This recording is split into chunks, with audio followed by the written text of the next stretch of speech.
ब्राह्मण और सर्प पंचतंत्र की कहानी। किसी नगर में हरिदत्त नाम का एक ब्राह्मण निवास करता था। उसकी खेती साधारण ही थी, अतः अधिकांश समय वह खाली ही रहता था। एक बार ग्रीष्म ऋतु में वह इसी प्रकार अपने खेत पर वृक्ष की शीतल छाया में लेटा हुआ था। सोए सोए उसने अपने समीपी सर्प का बिल देखा। उस पर सर्प फन फैलाए बैठा था।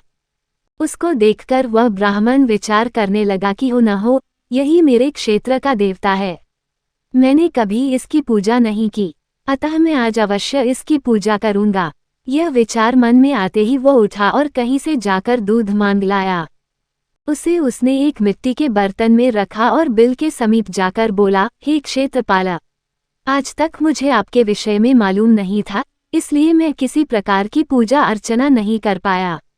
आप मेरे इस अपराध को क्षमा कर मुझ पर कृपा कीजिए और मुझे धन धान्य से समृद्ध कीजिए। इस प्रकार प्रार्थना करके उसने उस दूध को वहीं पर रख दिया और फिर अपने घर को लौट गया। दूसरे दिन प्रातःकाल जब वह अपने खेत पर आया तो सर्वप्रथम उसी स्थान पर गया।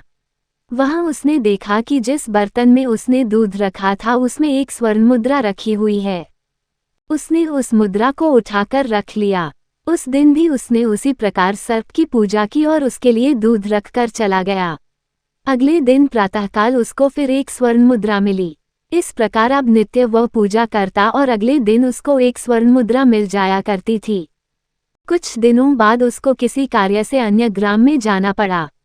उसने अपने पुत्र को उस स्थान पर दूध रखने का निर्देश दिया। तदनुसार उस दिन उसका पुत्र गया और वहां दूध रखाया।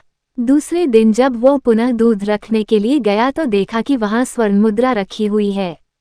उसने उस मुद्रा को उठा लिया और वह मन ही मन सोचने लगा कि निश्चित ही इस बिल के अंदर स्वर्ण मुद्राओं का भंडार है। मन में यह विचार आते ही उसने निश्चय किया कि बिल को खोदकर सारी मुद्राएं ले ली जाएं।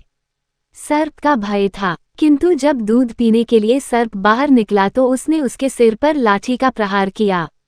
इससे सर्प तो मरा नहीं और इस प्रकार से क्रुद्ध होकर उसने ब्राह्मण पुत्र को अपने विषभरे दांतों से काटा कि उसकी तत्काल मृत्यु हो गई। उसके संबंधियों ने उस लड़के को वहीं उसी खेत पर जला दिया। कहा भी जाता है, लालच का फल कभी मीठा नहीं होता है। सीख, लालच बुरी बला है।